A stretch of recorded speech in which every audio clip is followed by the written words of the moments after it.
fans were, always talking about Minnesota and if they were designed specifically to beat the Nuggets. And the Rudy Gobert trade was a big part of that design and like the two big lineups. Oh, so you've conceded that point now? I don't know. I have my own beliefs about it, but I'm more like on your side now listening to Booth because it's like. Oh, so now that Calvin Booth has said it, I made the same point. He talked about last year as like not a gap year, but like if they won one, they'd be stealing it. But now he's talking about every shot counts. I think that's a definite shift in tone from last year. Oh, man. I don't know if Mike Singer got in there and was like, hey, enough with that dynasty talk. Like, just say winning's hard and then no one will give you shit. Kevin Durant. Perfect. I think this actually works out perfectly. You didn't have to do anything to compromise your agendas. All right, welcome back to What's in a Game. I'm Will Jones, back here with my co-host, Grace Jean. How you doing, Grace? I'm good. Yeah, lots of basketball. A little bit happening. of a media frenzy this morning. But yeah, lots of basketball happening. The Nuggets are back. We have quotes galore to pour over until actual games start. I'm excited. Before we jump into all of it, because we have a ton to go over, it's going to be an exciting episode. The programming notes for some upcoming events is that the Nuggets are playing in Abu Dhabi. We're recording on Tuesday, October 1st. They actually flew out to Abu Dhabi last night. They'll be playing on Friday and Sunday, and we're going to be covering those games with Matt Brooks. Great friend of the show. We're excited to have him on next week. All right, well, let's jump into the news because, it was all quiet on the Western Front. And then all of a sudden, Shams had his own Woj bomb. And what are we going to call the Shams bombs? The Shams shebangs. Oh, God. That sounds terrible. But yeah, he dropped the news for a trade. No one was expecting it. I messaged Grace like. I was not expecting it. I was watching a Korean cooking competition show. And actually, no. David and I were watching Rings of Power, and then nice. I got the text from you, Cat to New York, and I'm like, what? And then David was like, okay, we could just watch tomorrow. It's fine. We got the Shams tweet, which I tweeted out my initial reactions, just being shocked, and then immediately thinking about the Nuggets in this Twin Tower lineup, the thing that we had been worried about all last season that actually kind of ended up eliminating us from the playoffs among many other things, but that was a big reason. So I think Nuggets fans were pretty positive, and even Nuggets media were tweeting about how they thought this, well, at least some, not all, that this could potentially make the matchup easier for us. So it was all really exciting from a Nuggets standpoint. Where did you first end up thinking about the trade? Like, what was your process? So, well, I had to say just my first thoughts on the deal. I was like, what are the details on this, right? So, Karl Anthony Towns goes to the New York Knicks, and the Knicks trade Julius Randle and Dante DiVincenzo to the Minnesota Timberwolves, and New York also has to move some smaller contracts to make the money match up. So Minnesota's not taking on more money, but New York has to send out more money. So they had to get Charlotte involved as a third team, and that deal actually isn't finalized yet. So we're, like you said, recording on Tuesday, October 1st. I think every other team had their media day yesterday, and Kat and Randall were not able to speak at their respective media days because that deal is not finalized yet. And so the team is not really allowed to acknowledge that it's in the works because they're still working out this third thing. I mean, my first reaction was, wow, is this good for the Nuggets? Really? I joined in the Jubilee there. I do feel kind of bad for Kat because he really bought into his role on the Timberwolves last season as this is Ant's team now and all of this, right? It's so clear that Minnesota made this move to get off of Kat's contract that there's no way around that. I don't think that this Randall move improves the team, but they're doing the thing that a lot of people said that teams, in their sort of pay bracket are going to have to do, which is turn big contracts into smaller ones to gain flexibility I think they're still technically a second apron team this year, but they'll have the ability to get out of it next year. Um, I don't think that they're going to extend Julius Randle. There are still questions about if he's even going to be able to play from the beginning of the season. That was one of the things that we heard rumblings of coming out of New York last week, kind of paired with the news of Mitchell Robinson's injury that was going to keep him out. Don't really know what the state of Randall's health is now, but he's in a contract year. Now he's going to be with a new team. Probably going to be starting whenever he is, healthy enough to do so, because if not, if I were him and his agent, I would be making incredibly loud rumblings to just trade him, because he is in a contract year and not being able to start, like, play big minutes and, like, show off what you can do, even if it's not for the Timberwolves, for other teams that might sign you next offseason. So I think that it's just like it injected a lot more chaos into the chemistry for a Minnesota Timberwolves team that seemed to be really, like, together um, last season, and trading away Cat, who was their longest tenured player on that team. Now, like, it's a new era over there. Yeah, and there was questions about even the Knicks chemistry injecting Cat into that, and there's a good question on the Wolves side with Randall and what Tim Connolly sees his role being. And like, I think initially a lot of people just went to the side of pointing out that that fit might be awkward or not the best fit, since Cat was a floor spacer and Anthony Edwards is one of the best, if not the single best, rim pressuring players, in terms of how Not the he, single best, but he's up there. yeah. Let's calm down. So he needs that space. He's going to benefit him to have more space. And Cat was their second option on offense. So without that, and Julius Randle kind of being more of a, ball heavy dribbler, ISO own shot creator, is that going to fit, or is that going to take some pressure off of Ant? Like, how are they going to make it work? Randall did play with some players on the Knicks who weren't, the ideal spacing types of players, and still put up some stats. So I it's mean, some, yeah, in terms of, like, the front court, right? They yeah, don't have any shooting fives there. He yeah, definitely likes to play bully ball a lot. But, people were talking about how crowded the paint was when it was Cat and Rudy, even though Cat's, like, spacing out to the line, like, in terms of from Ant's perspective. Now, when it's Randall out there, no one's respecting that 3-point shot necessarily. Although I was listening to some analysis on this, and particularly from, I believe it was someone from Knicks Film School. A great Twitter account, by the way. Like, they're yeah. I love awesome at, them. at breaking down film about the Knicks. Teams do like to load up a lot on Julius Randle because they play him for his drives. Like, being able to shoot is not the only way to space the floor, right? And when you are a threat to really drive, if the defender's even slightly out of position, they can't fully ignore you, especially someone as big and strong as Julius Randle is. So I'm not saying that it's like this deal is like a total negative or anything like that, especially because they got Dante DiVincenzo, who's just going to be able to help any team that he's on, right? With the skill set that he has as a volume shooter. But just in terms of the Randle fit, my initial inclination is that it's going to be awkward, especially as they try to figure out those rotations. It's different when it's Cat and he's got his max deal, like, locked in, super max deal locked in, and he's like, okay, if I don't close games sometimes, that's whatever. Julius Randle, again, he's in a contract year. Are you going to be closing games with Nas over him on a frequent basis, and is that going to cause issues for Julius or not? And then on the New York side, I just think it's a good move for New York.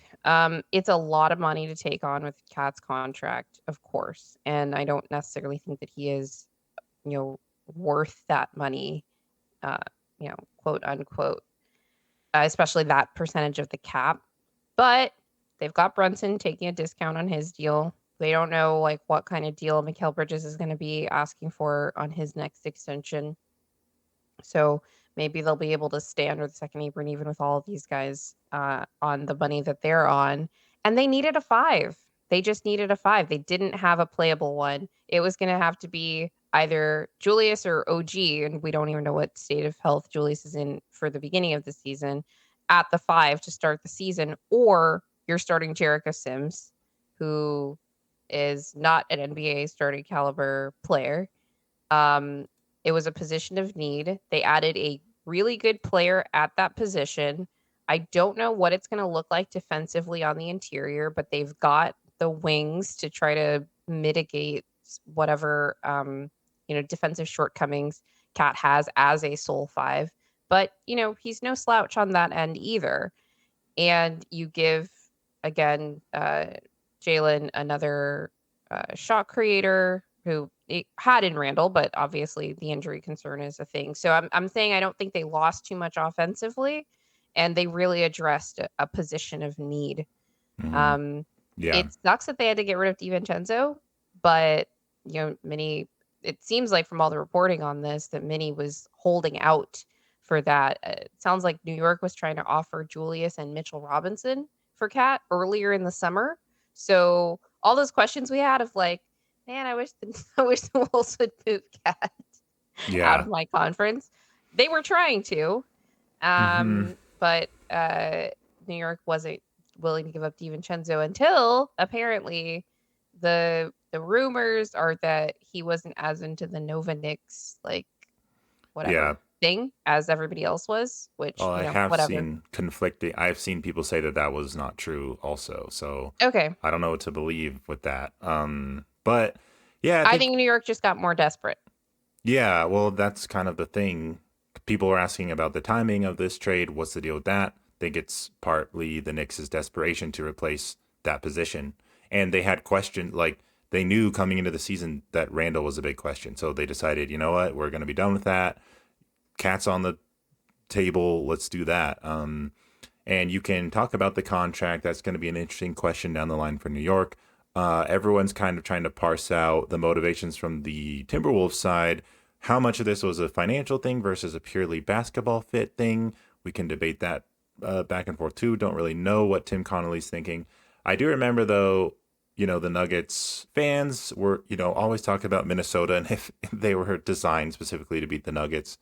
And the Rudy Gobert trade was a big part of that design and like the two big lineups. How so Um, you've conceded that point now? I don't know. I have my own beliefs about it, but when that trade happened, I thought Cat was definitely going to be traded. I was like, okay, they got Rudy Gobert. Now Cat probably is going to be moved to like, fill in this roster and like get more deep or get more rotation pieces.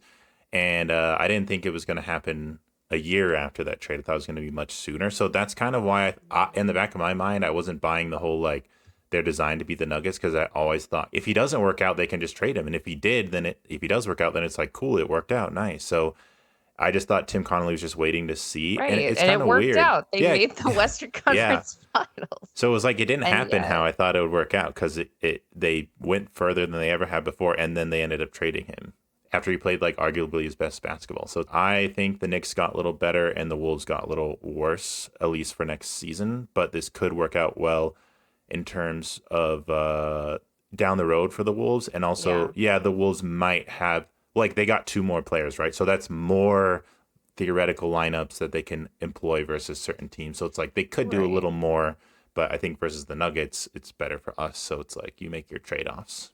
I had one comment on that too. Just like, you talked about your initial reaction and the kind of jubilee online about this move from the Nuggets fandom. I I think you're the one that posed this question about like who the Nuggets' biggest rivals were the Wolves a rival, and I was like, maybe.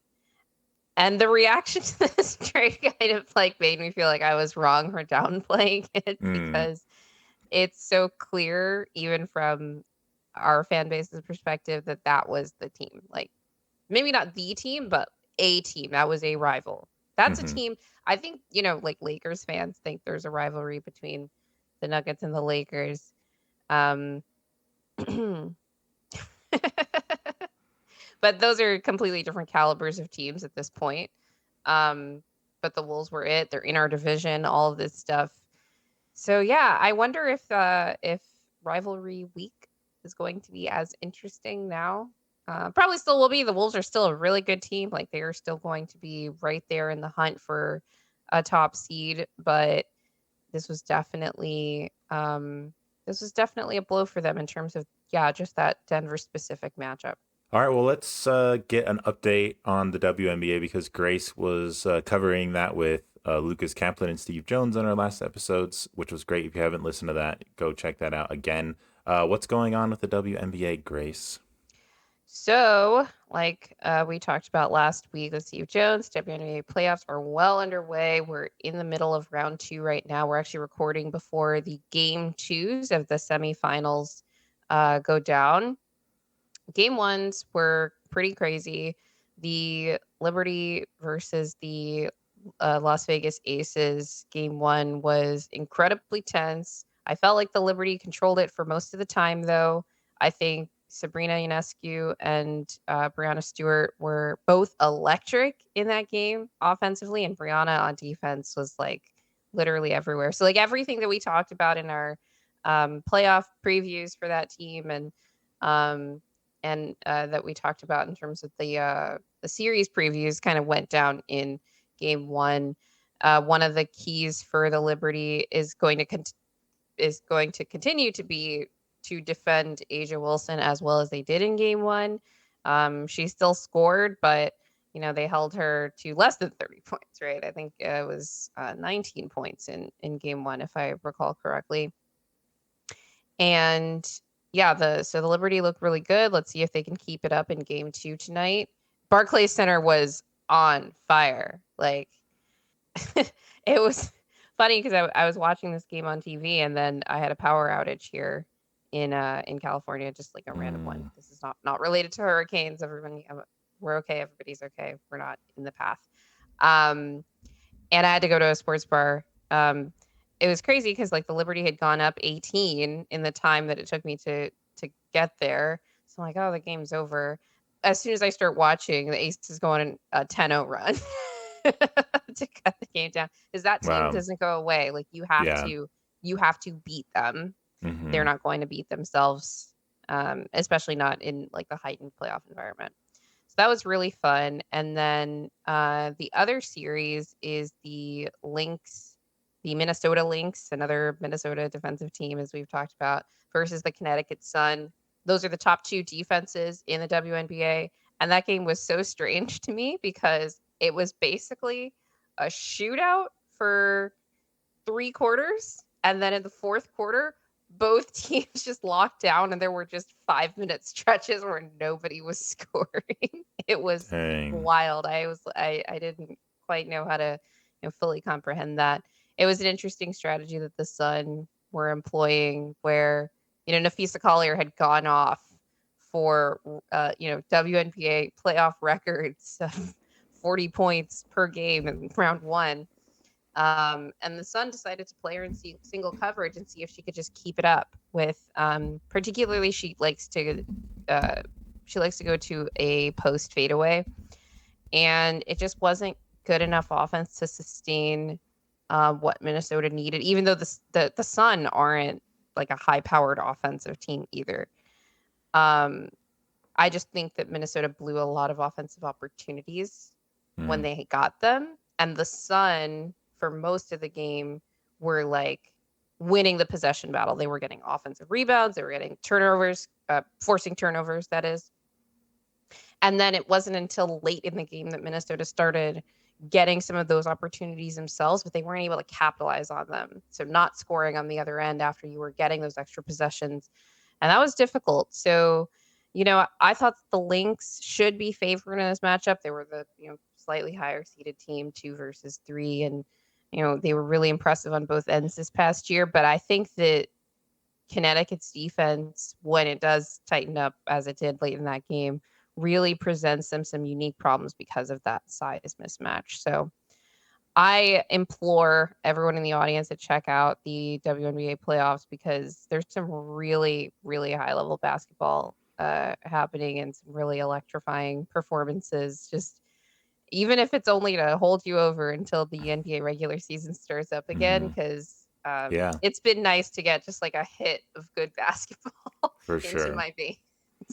Yeah, the Aces and Liberty is such a cool matchup just based on hearing what you've talked about with Steve and Lucas. So, because everyone is kind of anticipating that matchup. So, I like that excitement. And even Minnesota, like them being so almost like it seemed like they're like an underrated team almost, where it's like they're really good, but, people might not, they're not like the household name like the Liberty or the Right. Aces to like outside fans, but they're making a good case. So I'm Right. excited to see who wins. The cool thing about that series, the Lynx versus the Sun, is that they're both kind of like not talked about a ton. Yeah, Uh, um, here they relative are. to, again, the Liberty and the Aces, so they're kind of like in like disrespect offs. The true underdog. No one believes in us teams. Yes. Those are some fun, positive notes that happened around the basketball world, but there was a interesting little sad detail that occurred that I think will end up being a positive. But ESPN let go of Zach Lowe, who is a great writer and analyst and is on the Low Post podcast, if you've ever listened to that. And he's been on NBA Today and all over ESPN NBA related programming. I love Zach Lowe. He's one of my favorite people. So it was really sad to see ESPN move in this direction. Yeah, it's a big conversation that we may not dive into like a lot right now, but like you could do a whole show on ESPN and what they're doing with their NBA coverage and media talent and talking heads and the direction they're going. And I just think it's a direction that we don't necessarily like. We're kind of like the opposite of that on this show, or at least we try to be. So, Oh, I was shocked, honestly, because it was literally the day after the episode drops where his interview with JJ Redick, new head coach of the yeah. Los Angeles Lakers, former, colleague of Zach Lowe over at ESPN. And I was just like, why? Like, what? That's crazy because, he snags this like high, um, like not high leverage, but like an important interview with like what I would think would be pretty popular, all of this stuff. I don't know what ESPN's direction is. I made this joke that the mouse over at Disney, ESPN's parent company, must have given ESPN a hard cap and they have to fire all these people just so that they can pay Stephen A. Smith whatever it is that he wants. I don't really understand it. It's a continuation of cuts that they've been making for the last couple of years. Remember last summer, they made a lot of cuts to the on air talent in particular.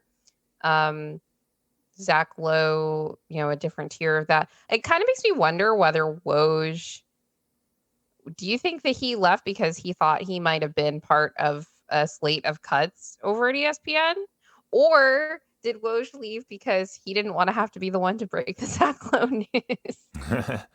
I don't know. It's hard to speculate, but I could see the decision to retire being almost influenced by the direction ESPN's going. And, Mm, I think Zach Lowe was pretty expensive because he does good work and he'd been there a long time and he'd been growing a platform. But, I could see that he may not hit the same type of appeal that ESPN might want, like the big flashy name that's in there that's like making headlines, and they put all his articles under the ESPN Plus umbrella, so you can't even read it unless you're subscribed to that. I bet you not a lot of people are subscribed to that or reading those articles because of yeah. that. So it's just like it's all awkward and weird, and it's I'm like if telling you, the people that are watching all the flashy guys are probably not reading ESPN Plus articles anyway. yeah, exactly. So it's like as much as I love Zach Lowe and I think every basketball fan should listen to him for fun, like I could see him not being like necessarily the number one draw for most fans, just because he's more niche in a way. I don't think that's necessarily the case, honestly. Like I like to think of Zach Lowe as like the bridge between like the hardcore fan and like someone that Yeah, wants to just follow the ongoings of the league more casually because even, last I keep saying last year now, it's been over a year and a half since I like really dove into following the NBA as league. Zach Lowe was like incredibly digestible content for a casual viewer from my perspective. yeah, that's fair. Um, and he could be really deep in his analysis without getting too far into the weeds. Like I actually I don't understand it. And if you're a network, like the point of a network is to have people that do different things. Like you're gonna have the Stephen A. Smiths and the Pat McAfees, but then having the Zach Lowe's and like the Tim Leglers also to cater to your Hmm. to like the breadth of your audience. This is just a continuation to me of ESPN not really understanding its NBA audience all that well. And in contrast to, everyone talks about how much better ESPN's NFL coverage is in terms of Yeah. like creating and maintaining a really high information uh, viewership in terms of like the fandom of the NFL of various NFL teams. Like guys know how the game works Hmm. because that's the um how the media ecosystem treats them as people that understand how the game works and want to understand more about how the game works. Uh I don't know if you could comment on that at all Yeah. because I'm not like a big football Right. person, but that just seems to be like a consistent narrative. I think it's true. I mean, there's more money in covering football for ESPN, I'm sure, with advertisers because it's so much more popular. I don't know like the exact In numbers the on that. US, yeah. Yeah. So, But globally, which I assume they're trying to expand, especially like Disney is trying to get everywhere, the NBA is trying to get everywhere, and basketball, I think of the two is probably it's either comparable or mhm. more popular than football if you take it in the aggregate. I do think football lends itself a little bit easier to more like analysis focused commentary because I'm like, what are we doing here? every play is stop. Like there's Yeah. a play and then there's a big break and then there's a play. And so it's like every single time you can talk about the scheme of that play. Whereas basketball, there's not enough time necessarily to really like go into every play. There's so many possessions. It's more free flowing. People have said basketball is just as much art as it is like scheme. There's random basketball, there's scheme basketball.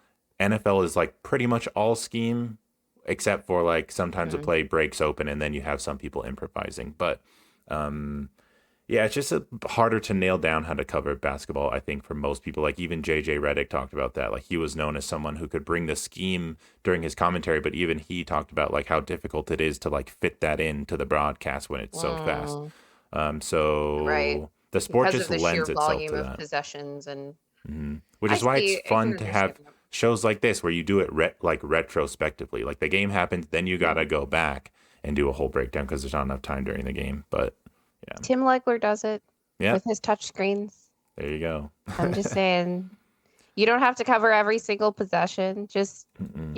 even on this show, we're not covering every possession. We're talking about some representative samples. Speaking of cable networks and media networks, Altitude has released their own streaming service, which was popular to discuss among Avs fans and Nuggets fans since that we'd been subjected to blackouts because Comcast is so prevalent in Colorado. So it left a lot of people hanging and unable to watch these games. There were other options that were out there, but it was always kind of like frustrating to use or it was expensive. I think Fubo was actually a pretty good option for Nuggets fans, but I don't know how popular that ended Yeah, up you have being to in get a the end. streaming thing. I'm thinking like older people don't want to add another streaming thing, especially if they already have a cable package, right? Hmm. Fubo is like the cost of another cable package. Yeah. Plus, like the internet that people are using in Colorado is Comcast. So it's like you're Yeah. probably getting the internet and then you want to get cable with it. It's just easier. So it's like, well, I want to watch the Denver sports and you can't. Anyway, now there's an option you can go directly to Altitude if you're in market and pay $20 a month and so, get the Avs games and the Nuggets games. How do you feel about the price? It's like pushing it a little bit to where I think some fans are questioning. It's not like a no brainer, like, oh, yes, this is awesome. I'm getting this. Especially because it's not every game, because the national broadcast of games, I don't think are on it. Right. So it's But the like, national broadcast games are theoretically people have access to the national broadcast games. It's the other games that were the problem. The other, portion of this is that there are going to be 20 games that are going to be on the local station 9 News and My 20. I don't live in Colorado, so I thankfully get to have everything on League Pass. yeah. But that should be That's nice. It's amazing. 20 games that are not on the national broadcast schedule, but they're going to be on the local channels. So, at least those Yeah. are there. It's amazing. I'm so happy they did that. And I wish they did it in other seasons because that's a lot of games they're just giving for free. And it's cool. Hopefully that like gets people to buy Altitude Plus. Right, You know what I right. mean? Like, We so got to give them a taste. yeah, exactly. So hopefully more Nuggets accessibility and Avs accessibility for the Denver people. That's awesome. Let's move into media day and training camp. We have so many quotes from the team, from Malone, from Booth on any and all things Nuggets. And it's really interesting how a lot of the quotes that came out of media day were right in line with everything that everybody's been saying about the ways that at least the roster could and should improve anyway, right? So we'll get to that. I think the first thing we have to talk about is the Jamal extension. So we have some quotes from both Cal and Jamal when they were asked. They basically were like, "Yeah, the course of the negotiations were actually normal. A lot of people Hmm. have made something about how long it took or whatever, but I think that was normal." And Jamal was like, "I was pretty confident that something would get done. Whatever, all that spin." But he said he was happy to be there. My um, I'll let you talk about like Jamal's Hmm. whole thing a little bit more, but I just wanted to get out my favorite quote about this was from Jokic, who said, quote, "He's my partner in crime." That quote from Jokic made me realize that that extension was never not happening Right. because, well, for all the reasons that we thought that it would be terrible, just objectively speaking, on paper, to not just extend Jamal, like what position that would put the team in. Should he walk? Should he have to get traded? And team has no leverage, all that stuff. But Jokic clearly wants Jamal there. And if Jokic wants Jamal there, Jamal's going to be there. Yeah.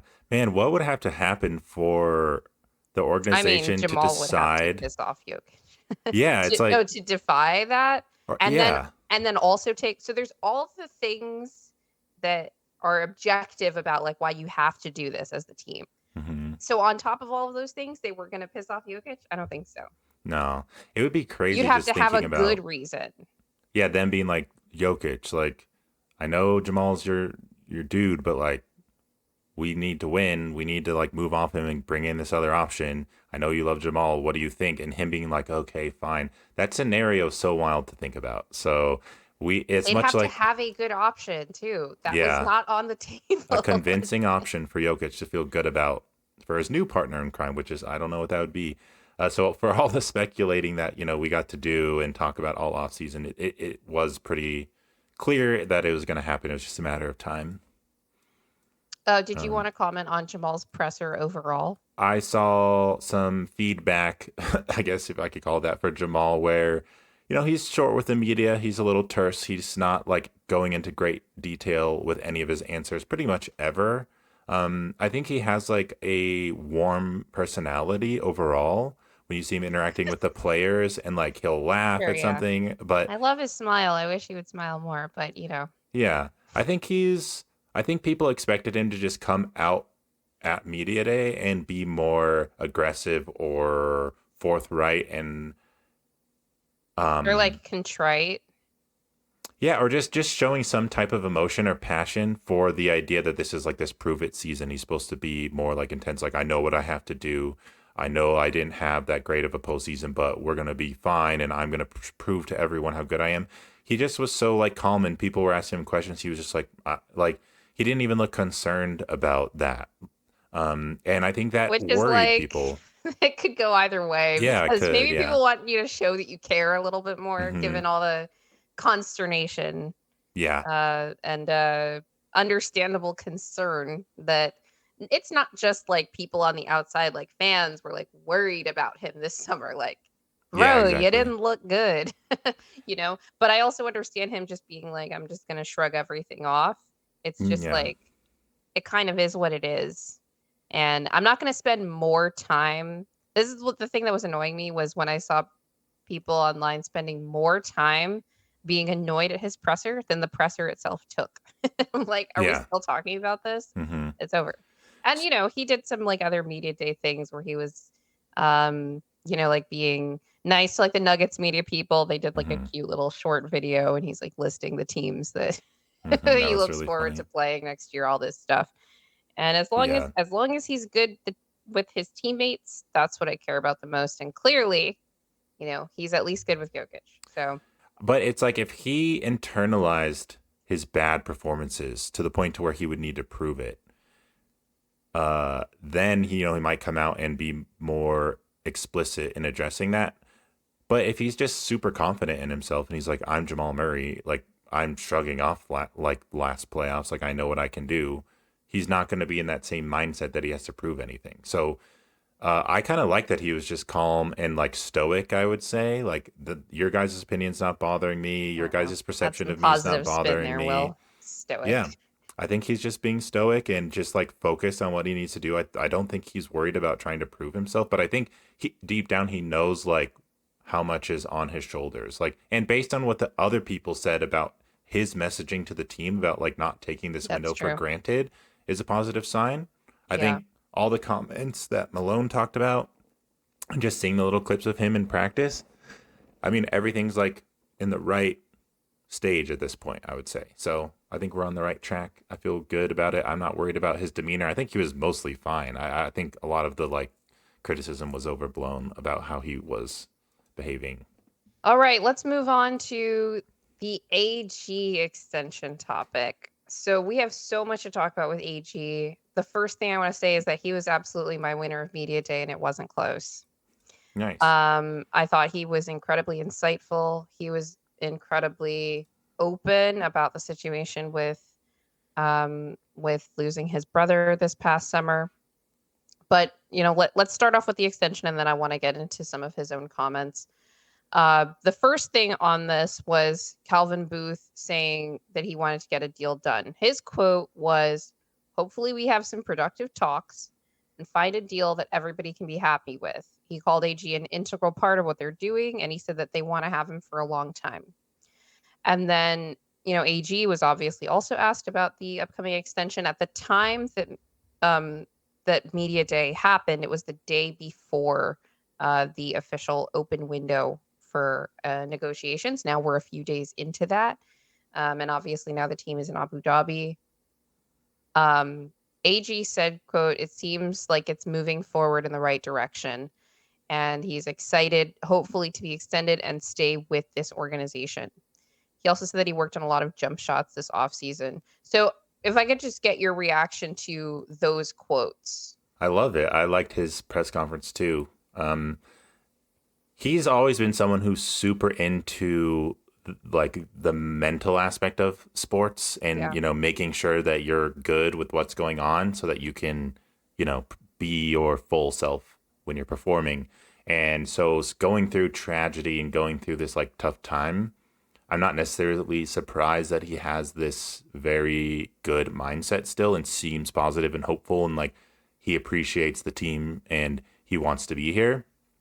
And so I'm pretty confident that this extension will happen. Yeah. So the next thing that we wanted to play is a clip from Shams on Pat McAfee. So the reason I want to bring this up is that this morning I'd seen an aggregator account that the team, the Nuggets, were worried they might not get a deal done by October 21st, which is the deadline to get an extension done before the regular season starts. So that's confirmed. We didn't know if AG had that kind of deadline, similar to like I know MPJ definitely does, but Jamal wouldn't have, and I don't know what the rules are on like which players, you can extend into the season versus have to get it done before the season starts. And that the team was concerned that they'd lose him in free agency due to his market, which freaked the hell out of me because it felt like a redux of the reports that we got early in the off season that in retrospect were expectation setting for KCP is going to be out of here, right? Where the team was worried, about his market and like all this stuff, right? Yep. Um, like I said, we don't have the screenshots. They didn't take it before the aggregator deleted their tweet. So I actually want to play the clip of Shams that they were citing when they made those statements. This is a costly franchise. They just gave Jamal Murray a massive $209 million extension. He is part of the long-term future. We know Nikola Jokic is part of the long-term future. But they're at somewhat of a crossroads. They've got so much money invested in this team. One guy that needs an extension as well right now, Aaron Gordon. He's eligible for a 4-year, $150+ million extension.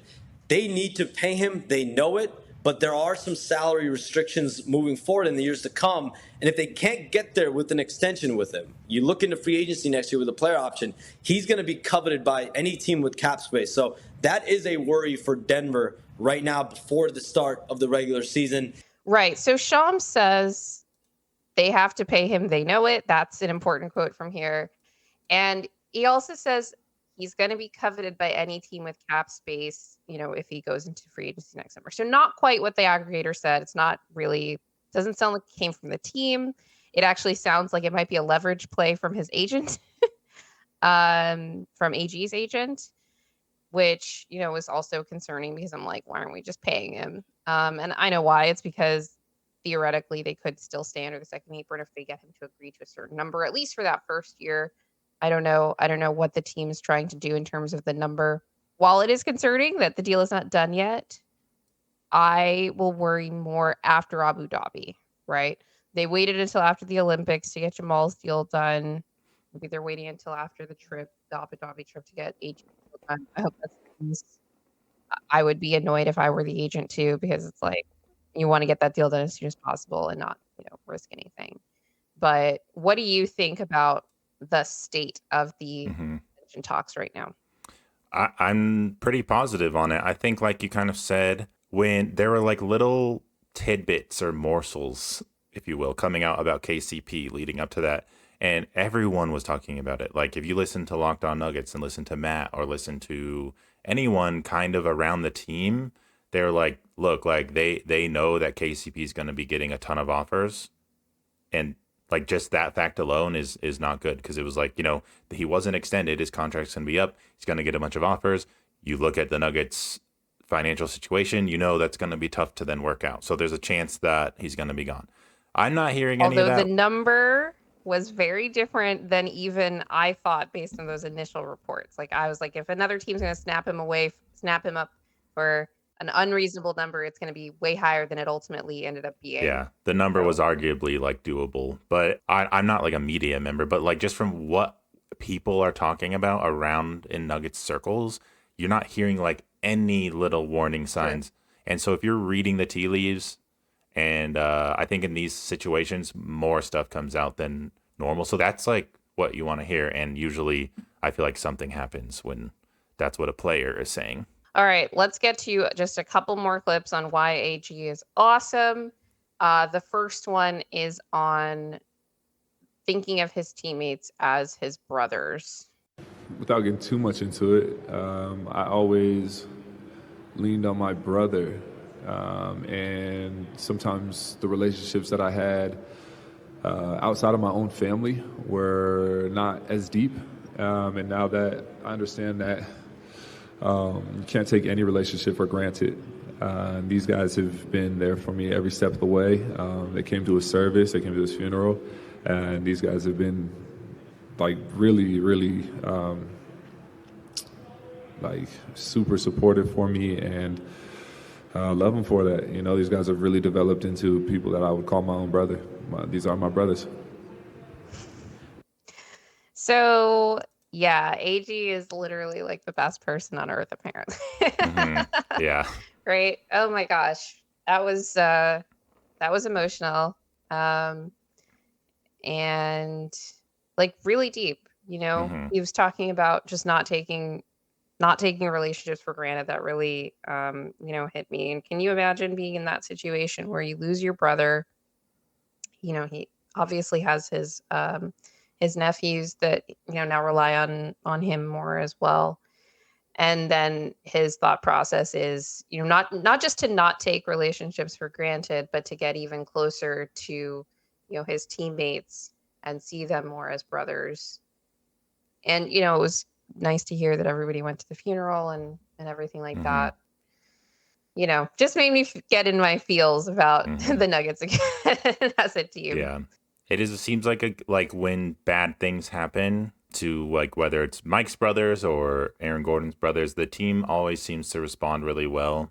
They seem very tight knit, and it seems like a perfect environment for someone going through intense grief to like get support. Like you got to lean on your support system.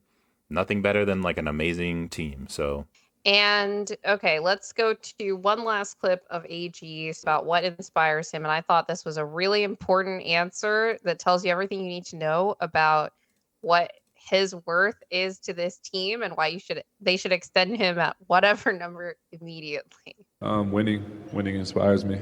Winning inspires me for sure. And then what really inspires me is my people, my partners, my team, my brothers, you know, and when the days that are hard, that's what gets me out of bed. I think Nikola Jokic is probably going to go down as one of the best to ever play the game. So, you know, working my tail off, working my ass off so he can maximize his time in the NBA. Same thing with Russ. I think he's going to be a Hall of Famer too. So doing whatever I can to try and get him a ring, you know, and just holding up my end of the bargain. So at the end of the day, these guys win too. And I think that's what really inspires me. I mean, okay, the continuation of his teammates as his brothers, obviously wanting to win for them. But most importantly for me was that he is clearly in the bag for the Jokic agenda. You know, it's not, he doesn't come out and say it, but I think it's heavily implied by talking about wanting to help Jokic maximize his time. He's trying to stack things up on that resume. yeah. So if Jokic is as all in on the Jokic agenda as I am, and he wants to do everything to help him win and help Russ get a ring too, like what else can you possibly want? Honestly, the Russ aspect was what jumps out at me a lot. Thinking about MPJ and AG and them going through this, like we've been talking about, they're going to relate more to each other and have each other's backs. So like going through, you know, family problems. So everyone has issues. But like to have Russ there and kind of like bring, like everyone talks about the energy with Russ and like the leadership, you know, because even though they enjoy the team and they want to have this routine and, you know, get back to playing basketball, like Russ is going to make it seem novel again and like excite everybody. Yeah. It's like the new Ish Smith and the new Jeff Green to like get them their ring. Right. So I like, mean, last year we had Justin Holiday, but he already had a ring from his Warriors time. yeah, it's not like they didn't want to win for Justin, but I think Russ is just, you know, gonna No, add. I was actually joking about this, how we needed some ringless vets on this team to help motivate these guys. Yeah. And we didn't have that last year. And like Russ, I don't know if we're going to talk about this later or whatever, but like he in his interviews was talking about like leadership isn't just, you know, being like vocal on the court. It's about like getting to actually know everyone and their families and like where they're from and their background. And he's like, I'm getting there. Like I'm learning about the young guys. That is going to be amazing for people who have personal battles that they're working through. So Good point. I think that Russ paired with like what the team's going through is like a perfect match. Even if it's like basketball fit, we're going to see how this works out. Yeah, actually, we could move on to a bunch of the Russ comments. I just had one more thing to say from AG's presser. So he was asked about lessons from losing last year, and he wants the team to, quote, run through the tape. This just goes along with what we were saying. The starters running out of gas, and you hate that excuse, right, in Game 7. And he also said he didn't like the team's focus coming out of Game 7 halftime, which is, like, interesting. That's such a, like, specific thing to point to. And so he's like, you can tell he's like still thinking about all of these little things. And he feels like clearly from that running through the tape analogy that the team, you know, took their foot off the gas and like thought, you can see it in that Game 6, right? Like they thought once they went up 3-2 in that series, they're like, okay, fine, we did it. But it's like, no, you have to put that team away, and you didn't do that. Didn't do your jobs. So I think that that's going to be a really interesting perspective that he's going to have. He was asked in training camp during one of the shorter media sessions after practice about the mindset of the team coming into this year after losing. And he just said, We like to be hunters. Unprompted. No more of this hunted thing. I'm kind of sick of it. Yeah. But he did say that. And so it's going to be interesting to see if the team is able to, maintain that through the full season. But let's actually talk about all of the Russ quotes because we have a ton from Media Day. So Malone, when asked about Russ, he just said, different energy, intensity, competitive spirit. He said, quote, he has that I'm going to get in your shit type of defense. That he cited the how on the Clippers he could close defensively and be like on the other team's best player kind of thing. I hope that that's not what we resort to this season. But you could see how Russ's energy matches what Malone would want. Let me just go through what Cal and Russ and some of the younger guys said, and then I'll get your reaction to everything on the other side. So Cal said that when they were going after Russ, kind of refuted the implication that Jokic was the driving force, I guess, behind getting Russ. He said, quote, it was a collaboration between myself, Michael Malone, and Josh to go after Russell Westbrook, to kind of like paint a picture of like Nicola's not meddling, damage control on the GM accusations. But also talked about how Russ is going to bring energy, athleticism, and he said that he might shoot better than expected, but we'll get to this later. He later groups Russ with a bunch of non-shooters on the team, so I don't know how much he even believes that statement. And then the young guys got to talk about it a bit. CB talked about the tenacity and how the energy switch up as soon as he came in for even pickup before Media Day happened. It was evident the energy that he brings to the floor. And to your leadership point, Russell Westbrook talked about leadership as the trait that he enjoys the most about being in the NBA, both on and off the floor, as you alluded to, and that his role was going to be to get into the paint and play make. We have this tweet from Swipa here who has the quote, and it's Russell Westbrook talking. He said, my job's to be able to push Jamal to be the best he can be and play at the highest level he can. He's an unbelievable player, and he still has so much room to get better in a lot of areas, and I'm grateful to be able to be here and help him along that journey and vice versa. So, yeah, I mean, that's what you want to hear. I don't think Jamal, thinking back to maybe his early seasons, was playing with more vet point guards. But he hasn't really been around someone who's had as much success at this position as Russ, even if they're stylistically different players. I think it's just like good. Calvin even said after the season, Jamal maybe needs to look at some other successful point guards. He referenced championship winning point guards, which Russ hasn't done, obviously. But, he's someone Russ who played has gone to the finals, though. He's played as many games as the team that won the title that year. Right. But I think this is just a positive thing that both players can help motivate each other. I think Jamal Murray likes that. I think he likes, being pushed by his teammates, I would say. If Russell Westbrook's going into the Lakers or the Nuggets, they have LeBron, AD, Kawhi, James Harden, like these big name people who are used to the lights always being on them. Jokic is a very subdued superstar. Jamal is, for the most part, pretty subdued superstar in the Denver market. There's not a lot of people like Russell Westbrook, even at this stage of career, who comes through Denver. So I think the idea that he is bringing this energy, this unexplainable energy when he's in the practice facility is it a real thing. unexplainable or is it just well, Malone's it's hard to explain, but it's just you can feel the energy's different with Russ here. And it's just I get that because, we don't get these types of players in Denver a lot. So I think it's true. Real. I think that any other team would say the same thing, though, because it sounds a lot like what the Clippers were saying when Russ first got there, too. Right. That was a team that was sorely needing some try hard energy. Some we need to beat up on the Wizards on a Tuesday in January energy. And Russ brought it. And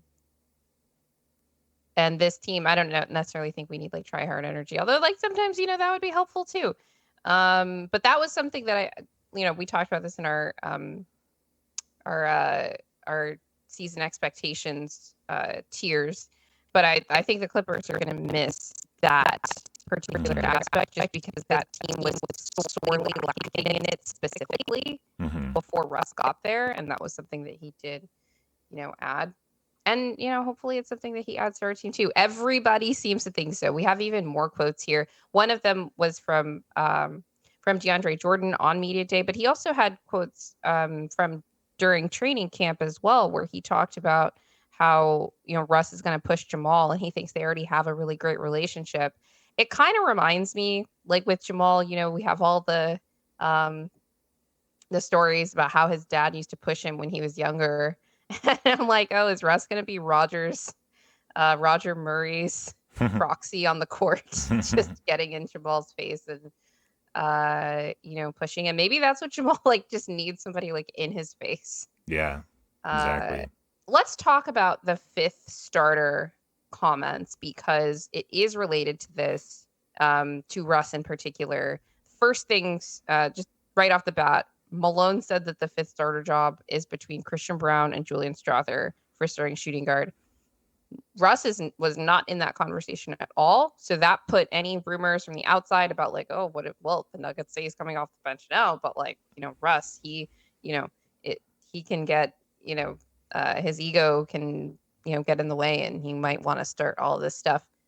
Those conversations have been shut down right off the bat. And I thought that was really important. And I didn't expect him to necessarily shut anybody out from that conversation. But Russ was out, and so was Peyton. What were your thoughts on Malone really narrowing the window on the starting shooting guard position between Christian and Julian? That was not something I expected. I knew he was going to say that everything's earned. He's always said that his whole career. So, the idea that either that someone was going to have to win the starting job wasn't surprising, but I was surprised that he named specific people instead of just leaving it open to who that's going to be. Because P-Watt, maybe they just don't plan to play him at 2 that much, but didn't they say something like that at one point? I don't remember, but so Malone first mentions Christian and Julian, and then at the end of that statement, he cites some of the things that Peyton does well and that he'll also be able to help us, but it was not in the context of he's in the competition in the running for starting shooting guard. And I think that was interesting because I was thinking that it was really going to be between Christian and Peyton had an outside chance. Julian would be in the conversation, but I don't really think he has got a shot. And really, even despite Malone's comments, I think that Christian's probably the front runner for this. We have comments from the players during training camp talking about how they really like playing with Christian and all that. Not that they don't like playing with Julian, right? But when they were asked about playing with the two guys and fit, it kind of goes along with Malone's next comments about who's going to win that starting spot.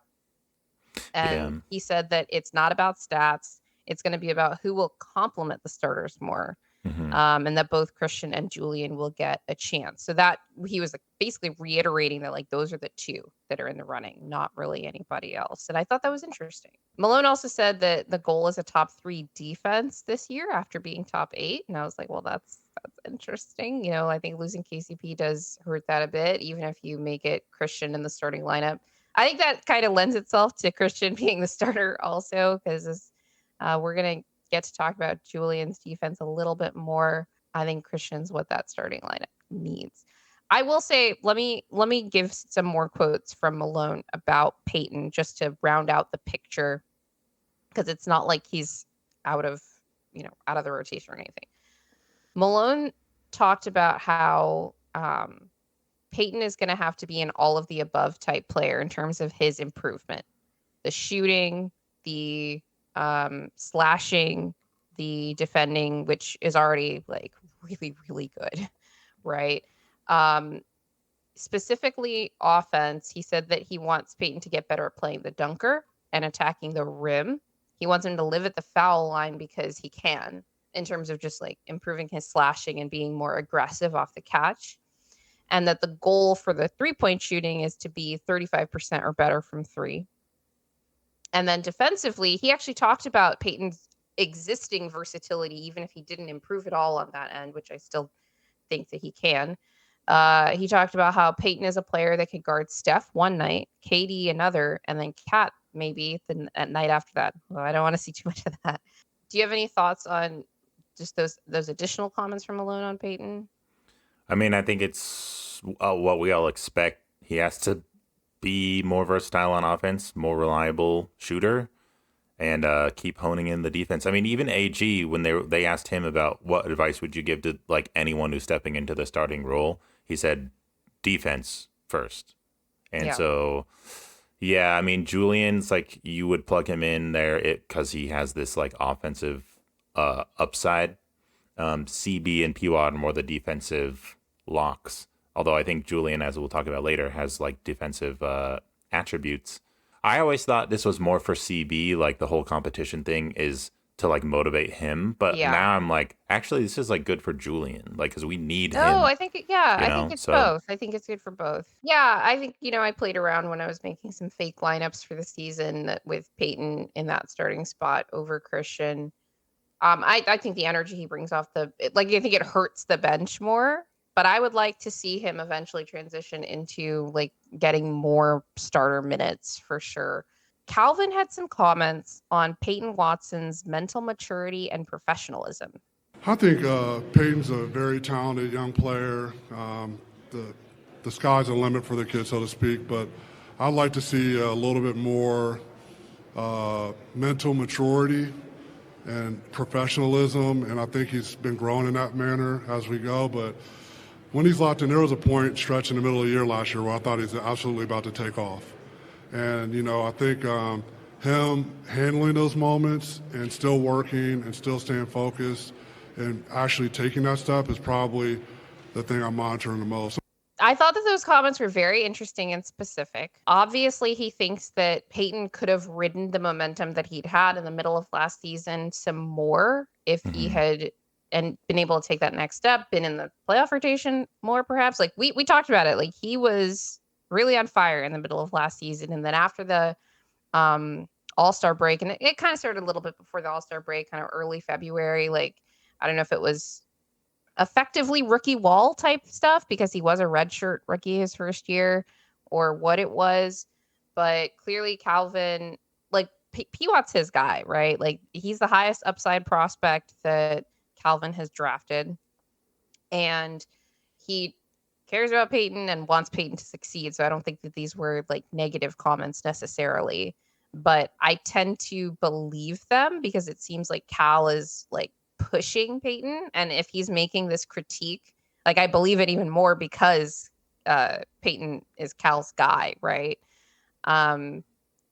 What did you think when you first heard this? We're not necessarily surprised that Calvin Booth is honest and straightforward, maybe to a fault. And I think my initial reaction was trying not to react negatively to it, like, oh, he's saying that he's not mature or professional. So this is a bad sign. Because he immediately says he's been improving in that regard. Yeah, he's been improving. He said he thought he was going to take off. He said the sky's the limit. So he's like backing him. But P. Watt seems super mature in his interviews. He seems very professional. He's talked about how he's like paying attention to Jokic's routine. And so my take was more like you can fake mental maturity and professionalism. You can go through the motions of it as a young player, but eventually like that has to grow over time. It's not just something that can just come to you. And the work has to keep up. Like he seems to be like relatively mature. He's still really young. Like I need to double check this. Is Peyton the youngest player on the team? He is tied with Julian and Duran. They're all 22. Oh no, Trey is 21. So I think it's just a natural thing that like it takes multiple seasons and experience to get to a true like mental level and professionalism that they'll like gonna make you successful. And even Jokic said with CB, the only thing he thinks he should work on is decision making. So I don't know if it's that cerebral aspect of basketball that plays into that too, like on the court. Yeah. But I think it's just something you got to do over time. It can't be like rushed necessarily. So right. I think that it's good that Calvin acknowledges that effectively the reason that Peyton wasn't in the full playoff rotation is because of how he performed it wasn't just down the stretch of the season. Like I said, it started early February, March, most of April, right? Because that's the end of the regular season. Compared to how he'd been in like the middle of the regular season. Like That's the difference between good and great players is consistency. We talked about this with Jamal as well, right? So, we hope the same things from Peyton, whatever it is that he needs to do. And it's unfortunate. We actually got the news that he, has a strained hamstring, so he's going to be out for probably most of the preseason. It sounds like they're probably going to try to sit him until the regular season starts, from all the comments, just to be cautious. Similar to what happened with Christian Brown in preseason last year, I imagine, right? I don't know if Christian played at all in preseason last year, but if he did, he didn't play after he hurt his ankle. But then he was right there on opening night. So it doesn't sound like they're too worried about it. It sounds like it's just going to be cautious. That's just unfortunate that he's not going to be able to, show off what he's been working on earlier in the preseason, but obviously hoping for a speedy recovery from him. Let's actually talk a little bit about Dario Saric and his role with the team, because we didn't really talk about him a ton this summer. He's thought of as like he's going to be the Jokic off the bench, all of this stuff. And that's pretty much how the team thinks of him. Cal says he can shoot, he can play make, he can rebound. The defense is a question. That was the quote from Calvin. But he said Peyton can help with rim protection. He said that he can play with or without Yoke or AG, which I thought was interesting because Malone had similar comments about Dario being able to play backup 5 or backup 4 and playing with Nicola at times. I'm saying it like Malone now, Nicola at times, and even with DeAndre Jordan, which is like interesting to say that because Zeke exists. But yeah, what do you think about that prospect and how they're thinking about Dario as this like 4.5 and what those minutes playing next to Jokic might look like? I mean, I think if they're playing him at 5, it's got to be that stretch 5 and that more idiosyncratic 5 that Jokic is, where it's like it's not the typical center role. Yeah. Because I think Yeah. Dario fans and people who follow him know he's not the typical 5. So, if that's what it is, then that's great. I like it just because. Have we even had a typical 5 since like Mason Plumlee? Nah, I mean, not unless you count DJ, which we don't really play that much. So, like him not being able to play without Jokic and AG, I think is like that's why you bring him in, like because we want those dudes to like rest and have a capable like passer and playmaker that's not Jokic and AG, right? I wouldn't mind having AG in the not backup 4 minutes, but playing the 4 next to Dario. Like that was one of the things that I played around with a lot when I was, again, making hypothetical lineups for the season, is I always wanted to have at least one of Peyton, AG, or Vlatko next to Saric. I don't think that Vlatko alone is really enough. Just to have somebody there to complement Dario defensively, and let Dario take over a lot of those, that offensive hub work. But then you think about like who's the point guard in those minutes, or those like Jamal minutes, or they Russ minutes, etc. I think that's going to be really interesting. Dario, it was interesting to hear him talk about how he hangs out with Jokic actually when his teams have been in town in Denver. And he talked about being able to play with Yoke or DJ as a stretch 4, or playing in the dunker spot. Bless you. But also as a 5. And he said I could, try to play the Joker role. And I thought that his comments were really interesting because he really emphasized his versatility, and that coming in large part because he likes to really be aware of like who else is on the floor and like, okay, what role am I playing like right now, this minute? Instead of just kind of being like one track mind for like a stretch of time. Like he's really, I think, vigilant in that sense.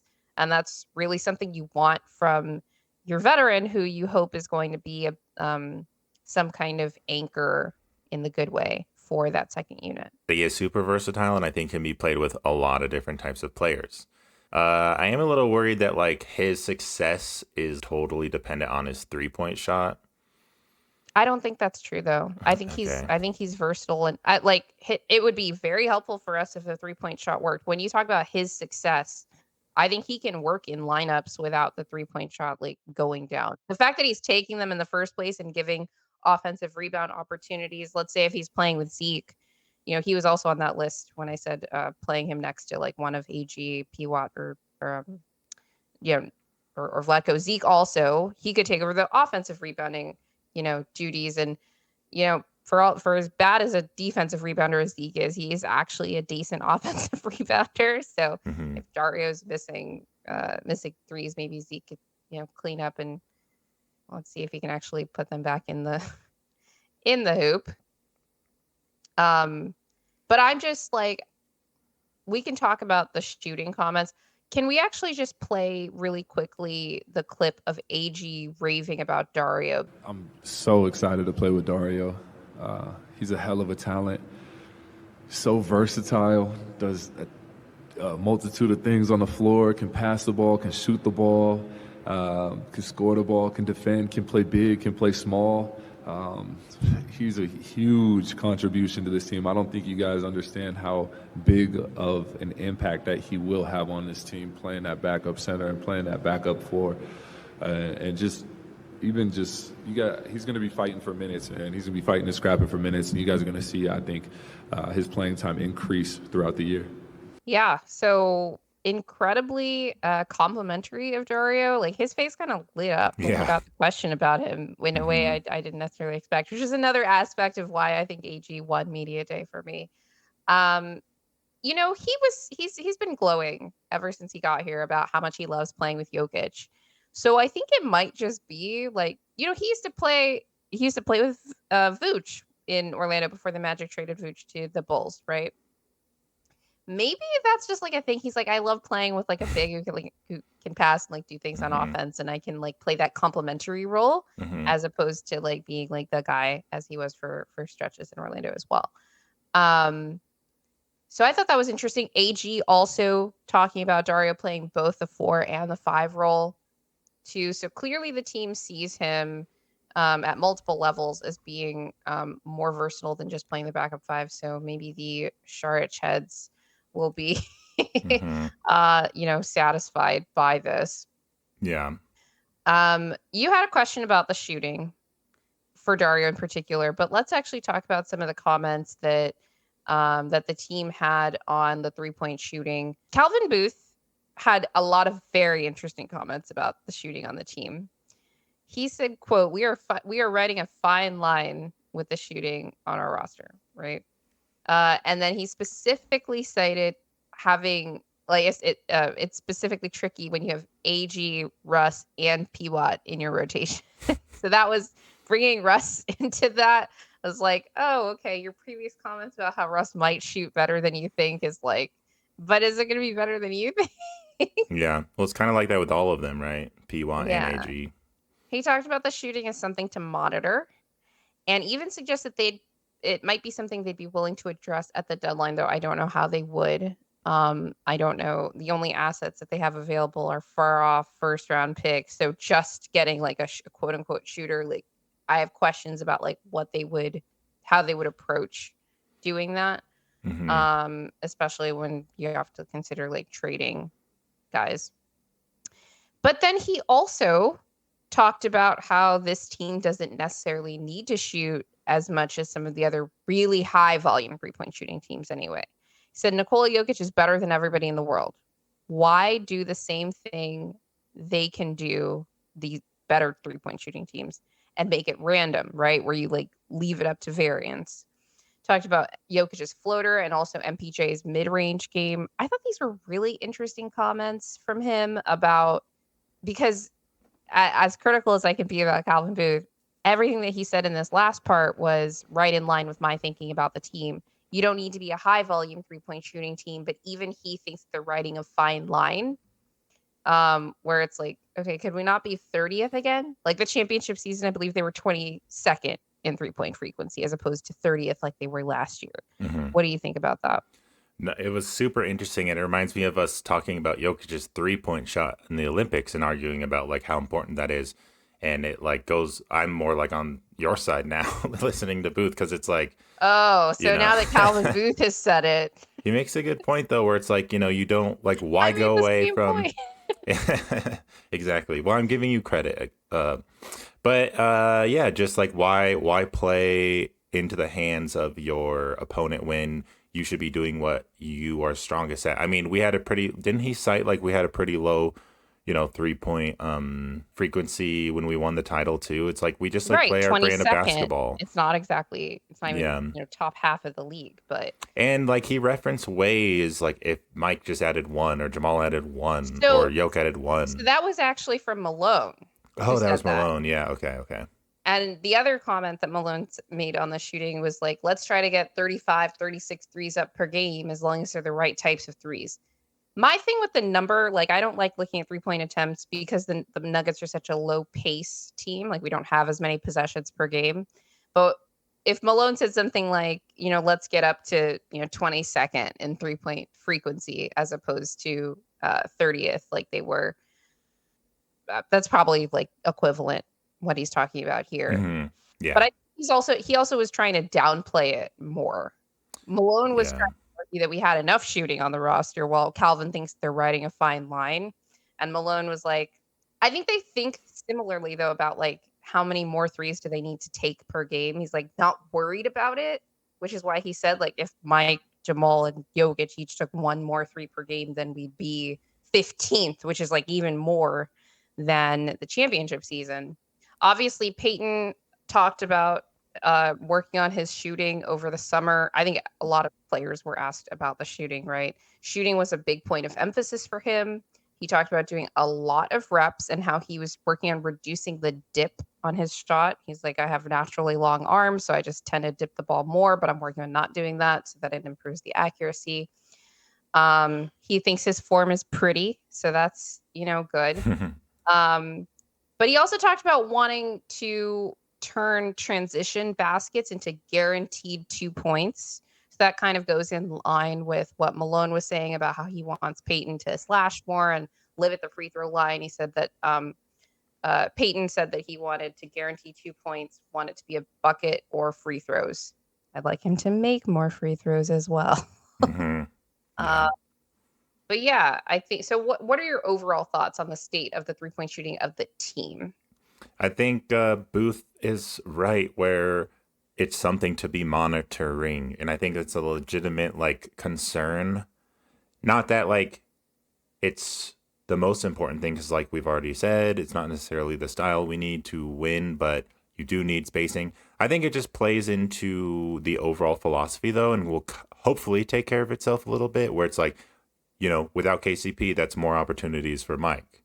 That's what Yeah. Mike said. Well, Hopefully that's yeah, true. that is what Mike said. Mike also talked about emphasizing his working on his mid-range game.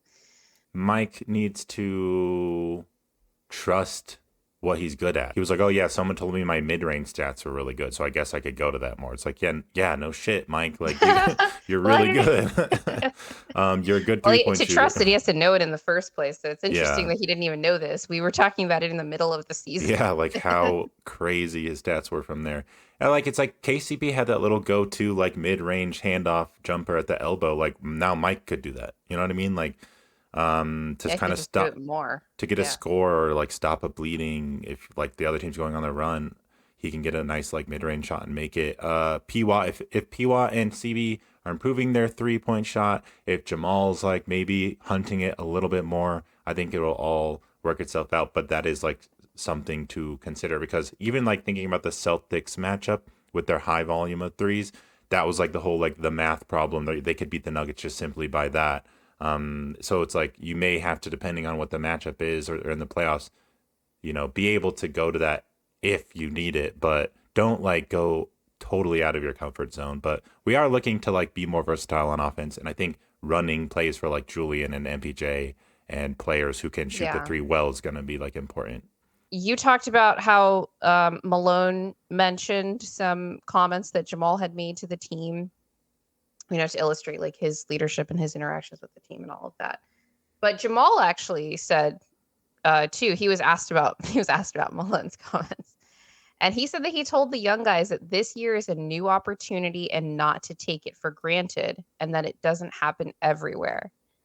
I thought that was really powerful because it demonstrated just an understanding of how good this team is and has been, right? Last year they made it so that they were the only team over it was 6 years in a row that made the playoffs in the Western Conference. That hadn't been done.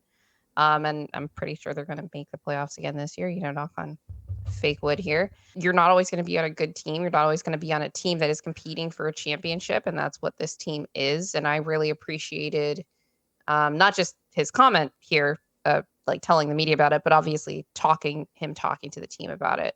I thought that was very interesting. He also said that Christian and Julian are winners, and that they are both not afraid to speak up in huddles and like call things out that, mistakes the team is making or like things that they need to do better on possession by possession. This was on media day. So he's referencing things that, Christian's doing as a second year player and that Julian's doing as a first year player last year.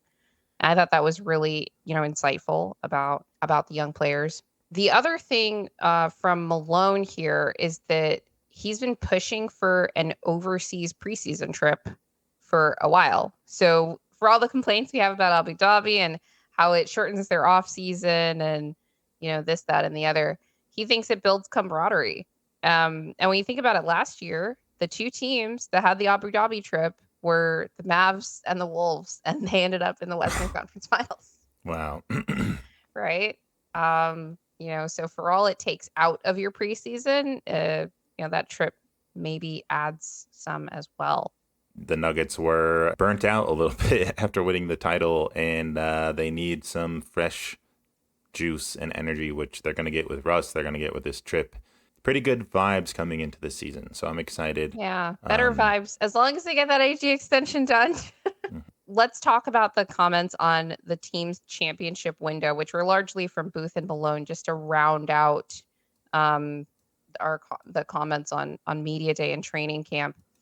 So, Calvin Booth was very clear that the team, he views them as being halfway through a 10-year championship window that started when they got AG, right? And obviously we have some playoffs that were taken away from that because of Jamal's injury. They won the title year. Last year they didn't win.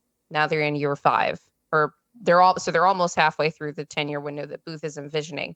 And he said, quote, "Every shot counts." He said we probably have 5 more single shots and every shot counts. That's another thing that actually leads me to believe that they want to extend AG and should be willing to go into the second apron in order to do so, right?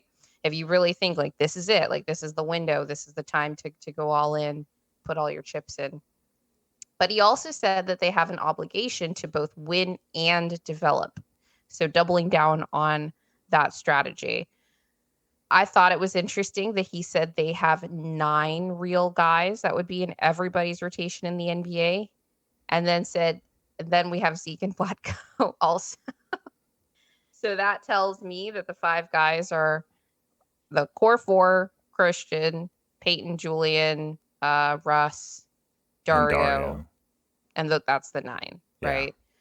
And then Malone was asked about the clash between the coaching staff and the front office, and he talked about how if they're always agreeing, then that's not good.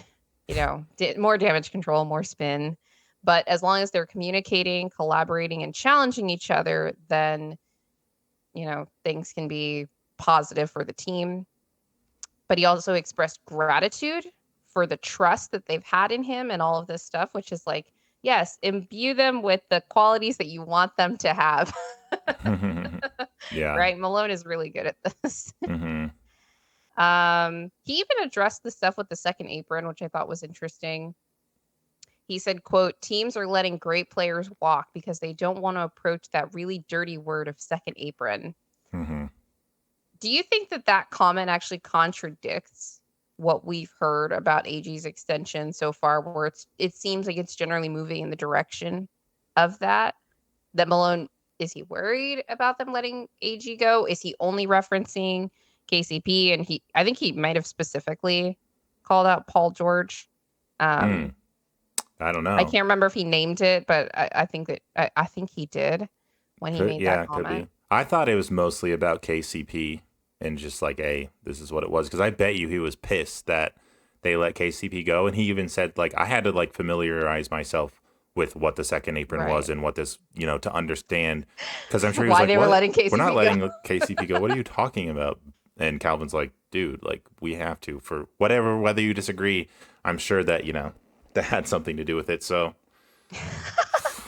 Malone saying I had to familiarize myself with it was like, oh, I can imagine what those conversations were like, where it's like Calvin Booth and the front office just being like, this is the new CBA. And Malone being like, I don't give a flying fuck.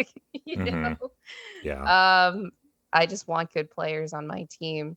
I thought that was interesting. All of these comments seem to point towards they're trying to win now, right? Especially Booth's comments.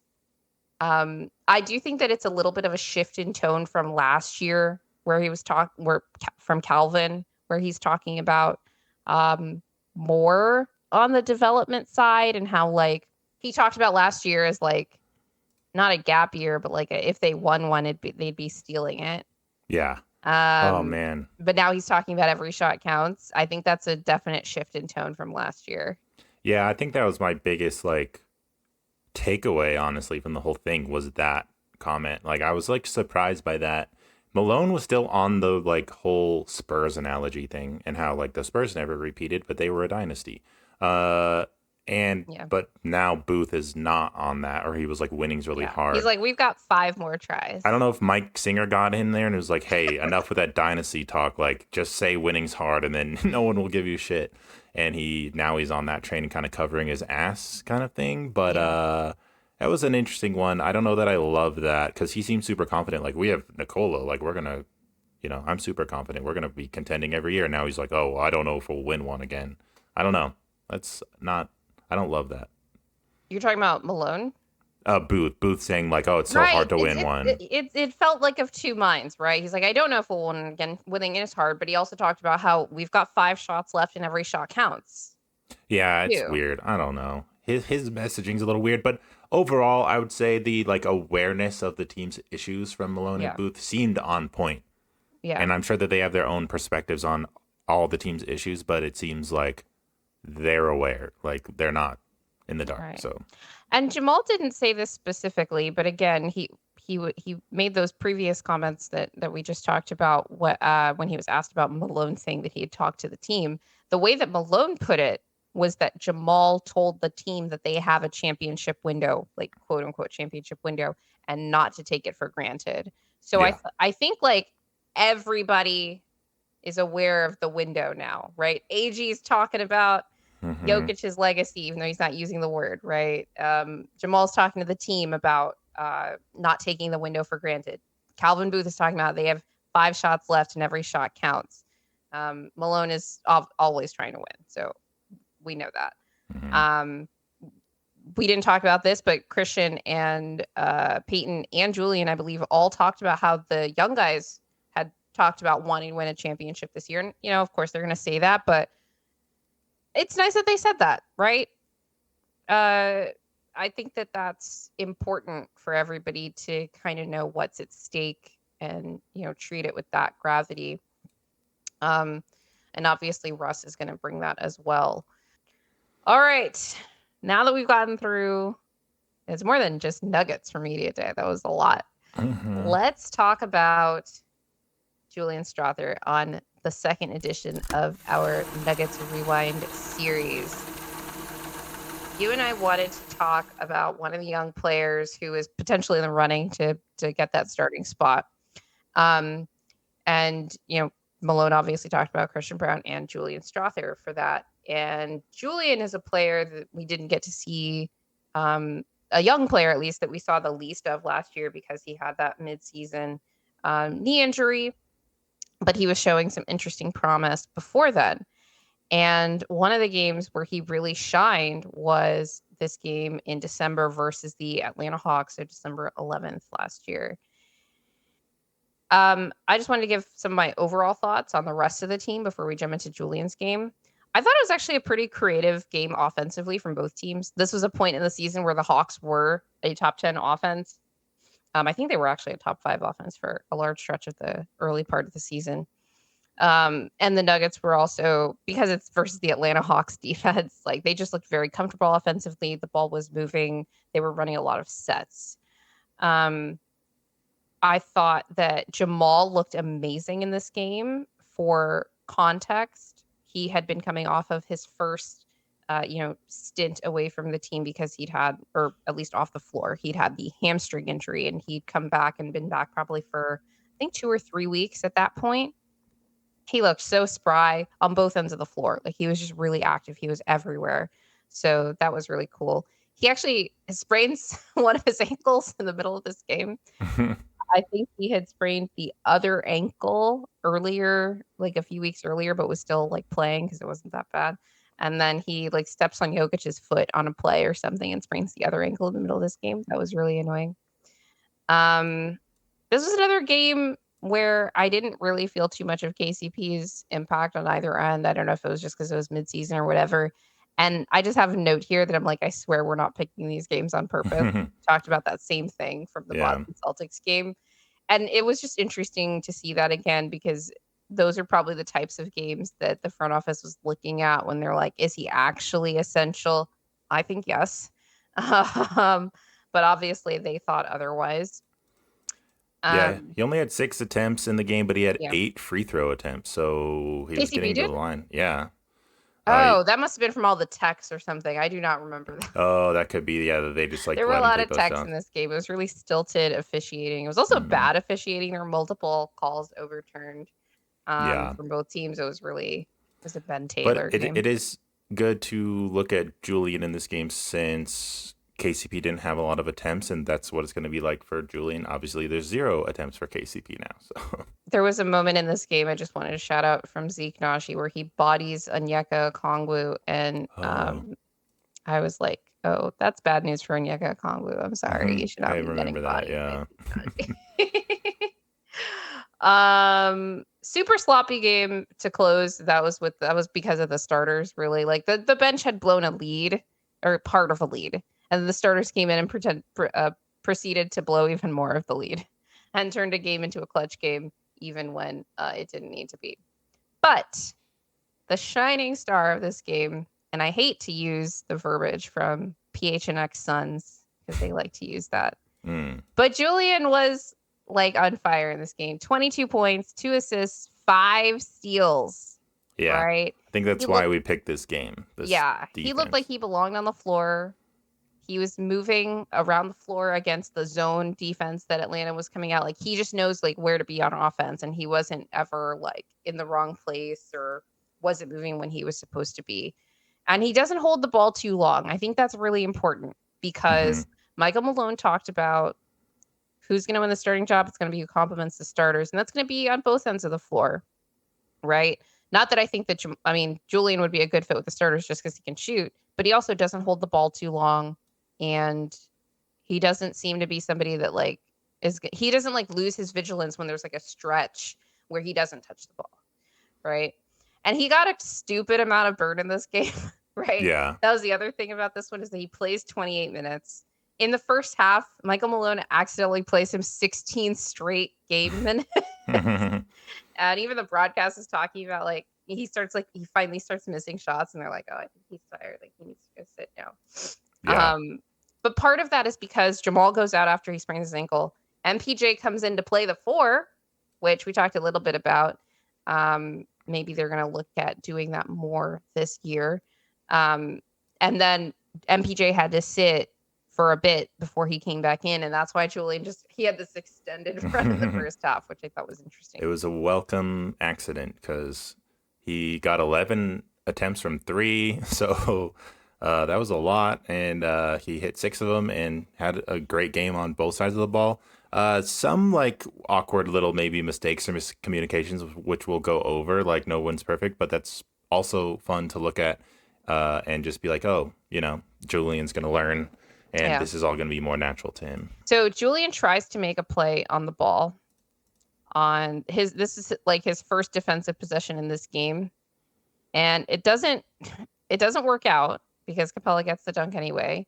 but the Nuggets are trying to be aggressive on the ball, and Jokic is working to recover, but doesn't do it in time. And Julian sees that and tries to make a play on the ball, doesn't. Yeah. But He that just kind of almost disrupted it, but it was like a cool low man little rotation there. Not quite, but it was close, Right. And he didn't have to do it. Yeah. Right. Like clearly Jokic is trying to hedge and recover. And right. Anyway. So let's bring in the 5 steals because he was an excellent low man in this game with his off-ball vigilance. If you see here, he's just like constantly moving, keeping an eye on ball and man, and then is able to intercept that pass from Trey. Entry pass, yeah. He was like stuck down on the baseline a lot in this game. Maybe unsure of when he was supposed to switch off to someone in the corner or not, or stay. And like he ended up not like. I don't know who this player is, but he leaves the dunker spot and goes out to the corner, and he kind of takes the man and replaces him, and then disrupts the entry pass. Just like good reads, like good instincts. I think that was I thought that was good communication there. On this next one, Julian's just playing free safety outright, helping way off the corner. Then on the next clip, he's actually going to get sealed in the post here on that. It was a bad switch, but then he's able to use his length to get that deflection, and then it results in a steal for the team. Watching these clips just real quickly kind of reminded me of like watching early Michael Porter Jr. and everyone would complain about how he was so terrible at defense, where like he'd let someone dribble by him or he'd kind of make a mistake, but his athleticism and length, he could kind of catch up to the play and make a play. Like that one, he was almost like late to the switch and maybe was getting too sealed, but he's long arms, so he can like reach around and disrupt the play, and you're like almost not expecting it. So the very next clip after this that's kind of exactly what happens. Trey gets by him on this bad closeout. Trey should have shot that. And there's actually 2 shot fake. Trey actually does like a good thing here. He tries to do a little give and go with Bogey. Yeah. And then Julian is able to disrupt it.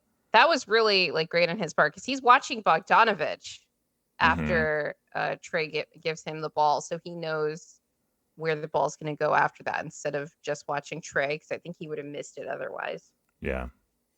And then here he's diving for a loose ball, and he actually gets a foul on Sadiq Bey here. That was great. As a result of it. But then those it was like also the Malone hustle plays that he always wants to see. And Julian is like, he's really good at those, right? He was known as a shooter. Like that's what he was known for in the draft. Like he's a shooter. He's a wing shooter. But we saw it in Summer League last year. We saw it in Summer League this year. And we saw it in the regular season, how he really knows how to hustle. Do you want to bring up some of the defensive miscues here? The first one is the miscommunication from Wesley Matthews. So this is the second tab, I believe. Yeah. So he and Peyton are trying to switch here. They miscommunicate, and Wesley Matthews gets just an open. And Julian's like, hey, what? They both look upset with each other, P. Watt and Strawther, but I don't know what was supposed to happen there, but whatever was didn't happen. Yeah. I think Peyton thought that Julian was hedging, and just Julian one of thought those they were switching. things. Yeah. And let's go to right here. So Wesley Matthews actually misses from the wing here. I didn't really love that Julian wasn't able to force him to the like ice it more. Right, ice it more, like force him more toward AG. And I think that's a positioning problem. Right.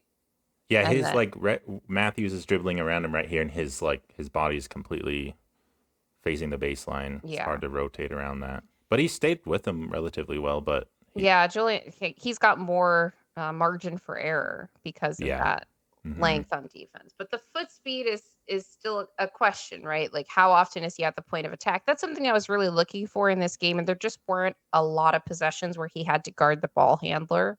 Mm-hmm. But the few that he did, it was like, okay, mixed bag. That would be really important for if he ever is going to step into the starting role. Exactly. He's playing too far off of Bogey on the wing here. I was like, that was just like not paying attention to the scouting reports. He's trying to play free safety here. Again. Yeah, he had success in this spot in this role, but know way your personnel. Way too far off of Bogdanovich, and he's able to come off the wing or come off the spin down, and he has no chance of getting around that screen to contest that shot like Bogey was running also into it like completely on fire in this game. that. He had 40 points. Oh man. And it wasn't just Julian guarding him the whole time, by the way, guys. This was just one of those examples. Hmm. Um, he was trying to be aggressive as a free safety, but you just have to be more disciplined on the scout. You have to stay attached to Bogey and let the rest of the team deal with everybody else if you're matched up with him. So is this one you liked more where he's a little more active on Right. So this was a nice defense to offense possession. So he's really active, moving around. I think Jamal gets credited for this steal, and that was then nice. Julian is able to get that nice gift from the basketball gods with a swish, transition swish. Oh man, from the Jamal wing. was so happy when he made that shot. Yeah, because it added to his assist total. Yeah. Yeah, he had a couple of transition threes in this game. That was He just part of absolutely his did. game. So that's going to be really important for, playing with Russ, like in the second unit. Like that's going to be money. I think if Russ is pushing the pace, if Julian can run with him and get in position for a shot. He likes to run to the wing in transition, which is good. Like just first base. We don't have a lot of players that do that. Like it's basically just him and MPJ. Like a lot of guys try to run to the paint, especially Christian and Peyton. And especially with KCP out, Julian's that guy now that like when he's in, he's always going to be like spaced outward, and hopefully that helps with just creating lanes in transition for everybody else who might have the ball, right? If you want to bring up the good offensive highlights, we can talk about some of his unconscious shooting, which included some more transition threes, as well as shots that he gets from some half court sets. So here he is in transition, runs to the wing, gets an open shot. He's like, oh, look, open space on the wing. Let me just go there. And we got more of Jamal finding Julian. And then he's like, oh, no, I bobbled the ball. And then like he was in a zone in this game. Yeah, that's interesting. He's not necessarily in the flow or in the catch and shoot textbook pattern, but, because he bobbles the ball, but he's still able to collect it and just like fire and go in. Quick release. Good dribble handoff with Jokic.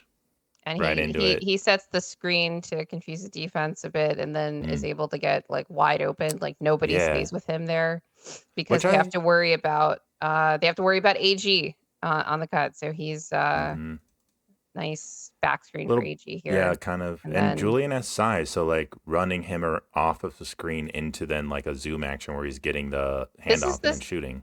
This is the same thing that they run for Jamal. So Jamal is actually just acting off ball as a spacer on that previous possession. It's interesting when you have Julian and MPJ running stuff together because like both defenders have to worry about both guys just rising up and firing right over them. So Sadiq is not able to help on Julian's drive here, right? Because he's got to stick with MPJ, which I think that's an interesting dynamic that they could play with if MPJ and Julian play together. If Mike's staggering and like at the 4 or something in a stagger lineup with Julian. And I love how Julian just knifes in here. We saw him drive and slash a lot more in Summer League, right? And, playing next to even more spacers next to him when he's not the guy that has to be the spacer. If you have MPJ in those lineups, means that we get to see a little bit more of Julian's, driving game and his in-between game, right? I don't think he attempted a floater in this game, actually, even. Early on, I think it was his first shot attempt. It was a really long floater, and he missed it. It didn't go in. But his floater game, is something that he like says he's confident in, and I'm sure he'll go back to it. But that was a long floater. So let's actually talk about some of the bad offense. So if you get to the bad pass that he made to KCP. Comes off a handoff with Jokic and starts to drive in, and then the paint's kind of crowded, whatever. So he tries to pass out. But I think he should have tried to score just because of the positioning of the defenders. Pass ends up with KCP, and then KCP drives in, and it results in a miss there. But there were just a couple of those reads where I thought he wasn't aggressive enough to score the ball, and it resulted in either a turnover or a bad shot. So that was just one. The other one was actually Bogey getting an open 3 on the wing in transition because Julian takes a bad shot. I think he was trying to get free throws that was just an example of bad offense leading to bad defense, because obviously the opposing team gets to basically have a run out in transition. And when you have a shooter like Bogey who's on fire like he was in this game, it turns into a really big problem. But yeah, overall, this was a really good, encouraging game from Julian. This was only 2 months into his rookie season, right? Especially the off-ball defense, I think. Definitely still room for improvement, especially with communication. That's something that every team could get better at. Every player could get better at, especially on defense, though. Mm-hmm. One quick thing before we wrap up is I do like his size. Like Bogey's not necessarily the biggest defender in the world, but Julian's able to bully him a little bit here, like give him the shoulder and then finish even. And Zeke didn't even do a good job sealing there to get rid of the help defender, but Julian was able to finish over him anyway. Yeah, so I think his touch around the rim is solid, and like he's got the floater game. He can finish. I like him getting all the way to the rim too, and not settling for the floater, especially like you're saying, the long floater. If he does start, which seems unlikely at this point, I think that he can. Especially if he is playing next to MPJ, like that offense could actually be like actual molten lava. Yeah. But even if he's not starting, like he might end up playing in some of those lineups anyway. I personally think that Russ needs Julian off the bench more than the starters need Julian's offense in the starting unit. Like I think that Julian's skill set can really complement, either role. And the main questions still remain about the on-ball defense in particular. And Julian said at media day that his goal is to not to be hunted on defense. More hunted analogies.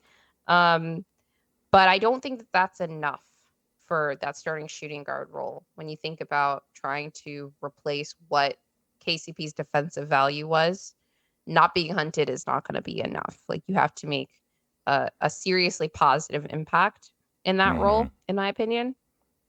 Yeah. But it'll be interesting. I'm excited to see Julian in preseason. Will, I'm gonna have you blind rank hate agendas, and then I'm gonna give you the agenda, and you give me the ranking. So this is in terms of like number one is like. You're like top of my kill list, like right. Top of the naughty list. I don't like this person or this team or this concept. Here we go. Okay. Suns. Phoenix Suns. I'm putting them 4th. Interesting. Okay. I have Embiid / Sixers. I feel like Jokic has done so much. He already has 3 MVPs. I'm going to put him 3rd. Lakers. Oh, 5. I'm not as hateful of the Lakers as we know. You just turned all of Nuggets Nation against these me. Next 2 better be massive. Steph Curry. I'm going to preemptively put him number 1. Actually, the Warriors are so bad now that I can't hate him as much. I'm going to go number 2. Interesting. And hope that you saved a banger for last. Kevin Durant. Oh, perfect. I think this actually works out perfectly. You didn't have to do anything to compromise your agendas. Good. I'm so glad that we saved Kevin Durant for number 1, because this will be a saga that will continue. And I will continue to troll him. But I love him. It's out of respect. Yes. You don't have to troll him too much, though. No, not at all. No bulletin board material. Yeah, we'll see what happens. You did capture a lot of my hates. Or at least Nuggets hates. Well, they were all, I wanted them to all be actual hate agendas. I didn't want to include something good in here. But it's like my Lakers hate agenda is just I don't want the Nuggets and Lakers to play in the playoffs. That's like that's my agenda. But I think Nuggets fans love continuing to beat up on the Lakers. So everybody, please check out the WNBA playoffs. Just plugging that again. And look out for our post Abu Dhabi post-game coverage with Matt Brooks next week. I'm just really looking forward to have more basketball to analyze from the Nuggets basketball. Let's go. We did it, everyone. We've made it through the off season. We have We did media it. news for you, trades. There's going to be actual games going on. We're going to get back into it. So thanks for sticking around for us for the Olympics and WNBA coverage and any other coverage that we've done. We're always like dipping our toes into other things, but we love the Nuggets here. So if you're watching, please subscribe. We're trying to get to at least 1,000 subs as quickly as possible. So please subscribe if you're listening. Hit the like button as well. That helps us immensely. Share our podcast on Twitter or social media and our YouTube channel as well. Follow us on Twitter and hit the notification bell on YouTube so that you can see all our show announcements. Leave a review on Spotify, Apple Music, and Amazon Music to help us out even more. Check us out on Instagram and TikTok for more shorts and bite-sized content, as well as on our Clip channel on YouTube. And remember, winning is fun and losing sucks. Let's stop losing.